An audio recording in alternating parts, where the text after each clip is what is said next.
আসসালামু আলাইকুম। আপনাদের দেখাবো এখন আমার ফুল সেটআপ পাখির। প্রথমে দেখেন আমার বাজিগার পাখিগুলো।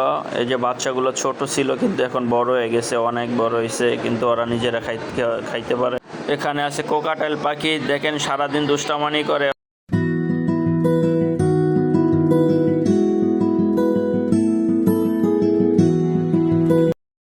এখানে আছে আর একটা নতুন সেটআপ ডায়মন্ড ডাব গুগু, আমার যে আগে দেখাইছিলাম আপনাদের ডায়মন্ড ডাব গুগু।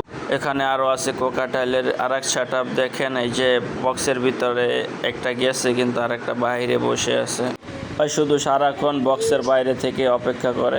এখানে আছে আর এক সেটআপ সিল্কি মুরগি, এই যে দেখেন বার্মা, এটা বার্মায়া সিল্কি মুরগি, অনেক ছোট আনছিলাম কিন্তু বড় হয়ে গেছে। এখানে আবার আছে আমার একটা ছোট টুনি, দেখেন শুধু সারাক্ষণ খাওয়ার জন্য হা কইরা থাকে, যে কেউ গেলে সামনে গেলেই কিন্তু হা কইরা থাকে, অনেক ক্ষুধা লাগে। হ্যাঁ, সারাক্ষণই খাবার দিতে হয়, সারাদিন একটু পরে পরেই খিদা লাগে। দেখেন হা কইরা রয়েছে, কত সুন্দর দেখতে। এখানে আছে আর এক সেটআপ আমার, এই যে ডায়মন্ড। এখানে আছে কিং কোয়েল, কিন্তু ডিম পারে বাচ্চা ফোটে না। কিভাবে বাচ্চা ফুটবে? ওরা ডিম দেয় কিন্তু ডিমে তা দেয় না।